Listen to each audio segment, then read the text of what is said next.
Today, myself, Grace, and Allie will be instructing you on how to remain respectful and create a respectful work environment for a new employee who does happen to be deaf.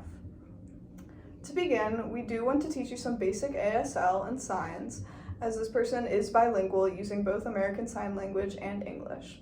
To begin, the alphabet is as follows: A, B, C, D, E, F, G, H, I, J, K, L, M, N, O, P, Q, R, S, T, U, V, W, X, Y, and Z.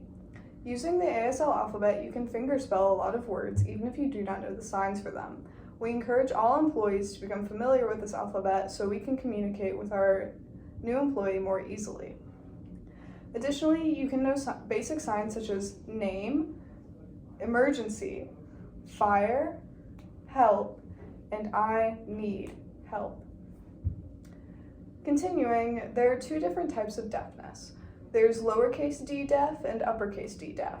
Lowercase d deaf refers to the medical condition of having hearing loss, while capital D deaf refers to being culturally involved within the deaf community and perhaps having a history of deafness or being surrounded by those with experience in deafness. Additionally, we would like to talk about how the best way that we can incorporate our new employee into our new work environment. Just because this person is deaf does not mean they are stupid or dumb or unable to do their job just as well as any other employee that we would have coming in and being a new hire here. A lot of people do not see deafness as a disability, rather just as something they're born with. Especially in the deaf community, it's very widely seen as just being a part of themselves. So whether you believe deafness as a disability or whether you do not, we need to make sure that we are treating this person the exact same way that you would treat any other employee. And as Jay said, learning those signs and alphabet can really help you communicate and make really good relations with that person as well.